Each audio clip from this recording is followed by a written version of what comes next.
नमस्कार, आदाब। मैं नाज़िम नकवी आपके समक्ष आपके साथ। दोस्तों, मणिपुर से जो वीडियो 19 जुलाई को सामने आया, रूह काँप गई उसे देखकर। क्या इंसानियत इतनी बेशर्म भी हो सकती है?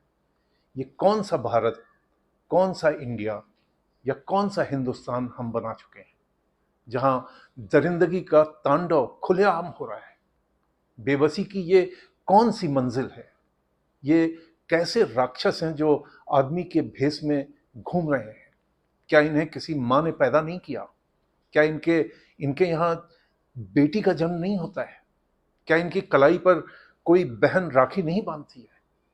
आज हम कई सवाल उठाएंगे और जिस माहौल से कुकी समुदाय की उस बेटी को नंगा किया है, उस व्यवस्था को नंगा कर देंगे।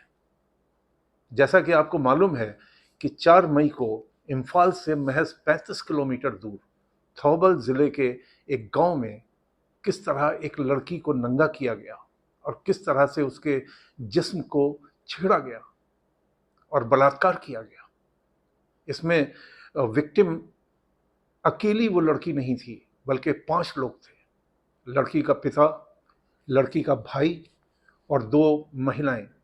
जैसा कि हमने आपको बताया, ये थौबल ज़िले की घटना है, जो मेतेई डोमिनेटेड वैली डिस्ट्रिक्ट है, जिसकी एफआईआर 18 मई को कांगपोकपी ज़िले में की गई, जो कुकी डोमिनेटेड डिस्ट्रिक्ट है। इस बीच 20 साल की लड़की का बयान भी आ गया है, जो इंडियन एक्सप्रेस की वेबसाइट पर मौजूद है, जिसमें उसने कहा है कि पुलिस उस भीड़ के साथ थी जो हमारे गांव पर हमला कर रही थी। पुलिस ने हमें घर के पास से उठाया और गांव से थोड़ी दूर ले जाकर भीड़ के साथ सड़क पर छोड़ दिया। पुलिस ने हमें भीड़ को सौंपा, ये उसका एलिगेशन है। एफआईआर में जो घटना दर्ज की गई, उसके अनुसार 800 से 1000 लोगों की एक भीड़, जिनके पास असलहे थे, दोपहर को गांव में घुसे और लूटपाट और घरों को जलाना शुरू कर दिया। हमें पुलिस ने उनसे बचाया और थाने ले जा रहे थे। तभी थाने से करीब 2 किलोमीटर पहले रास्ते में भीड़ ने पुलिस से हमें छुड़ा लिया। वीडियो में नजर आ रही लड़की के पिता को वहीं गोली मार दी गई। फिर तीनों औरतों को कपड़े उतारने के लिए कहा गया। लड़की के भाई ने विरोध किया तो उसे भी गोली मार दी गई। तीनों औरतों की उम्र 20, 40, 50 थी। फिर भीड़ के सामने ही 20 वर्षीय के साथ बलात्कार किया गया। ये वीडियो दुनिया भर ने देखी। हमें खुद इटली से कुछ परिचितों ने फोन किया और घटना के बारे में पूछा। इस घटना का ही असर है कि मणिपुर कॉन्फ्लिक्ट पर मोदी जी ने पहली बार कुछ बयान दिया, लेकिन बस सिर्फ इस घटना पर। मणिपुर के विवाद पर कुछ नहीं बोले। प्रधानमंत्री के ही शब्दों में 140 करोड़ भारतवासियों को शर्मसार किया है इस वीडियो ने। हर संवेदनशील व्यक्ति इस घटना से विचलित है, लेकिन इस वारदात ने कुछ ज़रूरी सवाल भी पैदा किए हैं, जिनको समझना बहुत ज़रूरी है। इसकी एफआईआर 18 मई को हो गई थी, यानी 62 दिन हो चुके हैं इस एफआईआर को। 62 दिनों में कुछ नहीं हुआ, कोई गिरफ्तारी नहीं हुई। 62 दिन तक प्रशासन और सरकार इस एफआईआर पर कुंडली मार कर बैठी रही। फिर 19 तारीख को ये वीडियो सरफेस होता है। वीडियो जिसके पास भी था, शायद उसे मणिपुर सरकार और प्रशासन पर बिल्कुल भरोसा नहीं था, इसीलिए उसने इसे छुपाए रखा।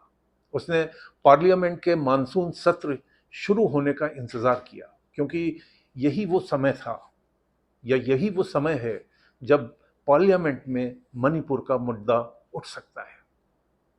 प्रधानमंत्री मजबूरन कुछ बोल सकते हैं। अगर कहीं ये वीडियो मणिपुर प्रशासन या सरकार के हाथ पहले पड़ जाती, तो इसके इन्वेस्टिगेशन की उम्मीद भी नहीं की जा सकती थी। शायद इसीलिए इस वीडियो को इंतज़ार था मानसून सत्र का, जो आज यानी 20 जुलाई से शुरू हो रहा है। वीडियो डालने वाले ने सोचा कि ये सही मौका है पीड़िता को इंसाफ दिलाने का, और हुआ भी यही। वीडियो सरफेस हुई और सोशल मीडिया 19 जुलाई की शाम से ही इस खबर को चलाने लगा, इस पर अपने गम और गुस्से का इजहार करने लगा।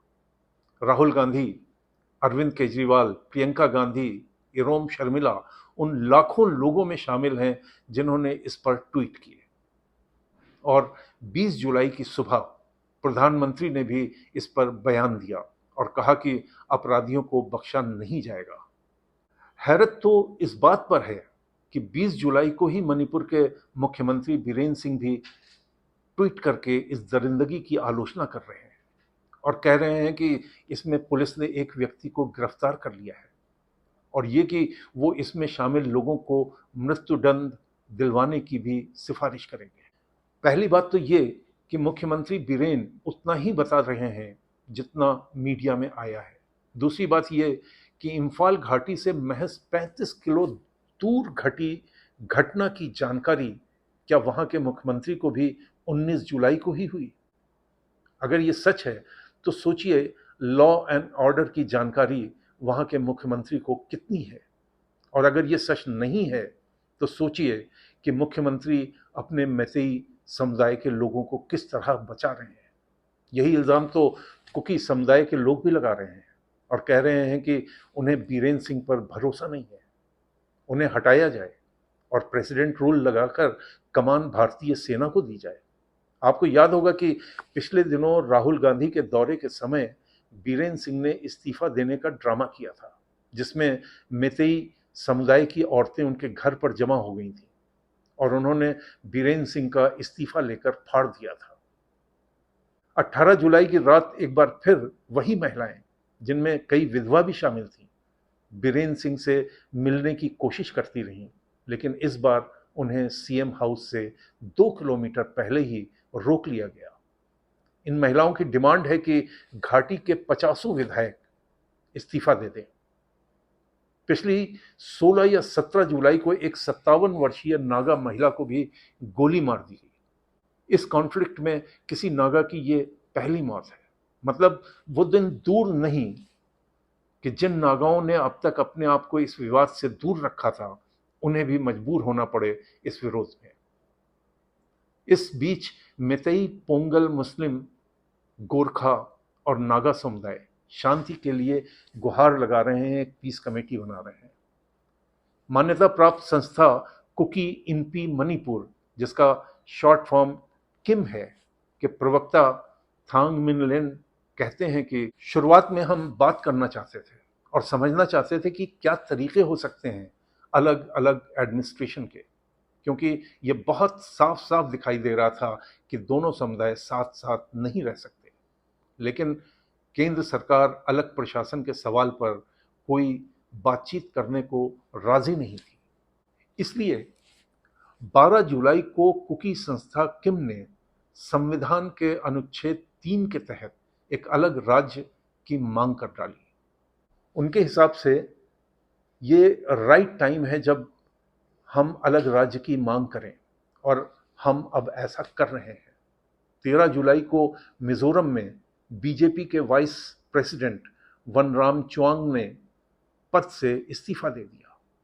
अपने त्यागपत्र में उन्होंने सख्त शब्दों का इस्तेमाल करते हुए लिखा कि मणिपुर में ईसाई चर्च जलाने में राज्य और केंद्रीय अधिकारी दोनों की रजामंदी थी। जलाए गए चर्चेस की तादाद 375 से ज़्यादा है। मणिपुर की आंच को मिजोरम भी झेल रहा है। उसके यहाँ मणिपुर के रिफ्यूजी रह रहे हैं। इन रिफ्यूजीज की तादाद में बढ़ोतरी दिन ब दिन हो रही है।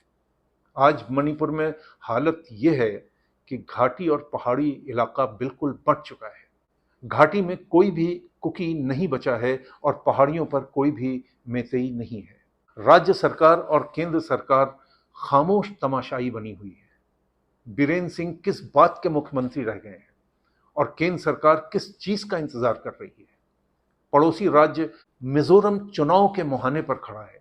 सवाल यह है कि जब कोई सरकार असरदार नहीं है तो आखिर प्रेसिडेंट रूल की डिमांड को क्यों नहीं माना जा रहा है, जिसके लिए राज्य के नागरिकों ने कई बार मांग की है, जिसमें मैतेई भी शामिल हैं और कुकी, जोम और नागा आदिवासी भी शामिल हैं। अब आप ही बताइए कि इसका हल क्या है? चलते चलते मणिपुरी भाषा के प्रमुख कवि 1927 में जन्मे इलांगबम नीलकांत सिंह जिन्हें साहित्य अकादमी पुरस्कार से सम्मानित किया जा चुका है, उन्होंने ऐसा जलता हुआ, चीखता हुआ, सिसकियां लेता हुआ मणिपुर देखने से पहले ही सन 2000 में आंखें मूंद ली। लेकिन एक कविता आज के लिए लिख गए जो आपको सोचने पर मजबूर कर देगी कि भय यानी खौफ की त्रासदी क्या होती है।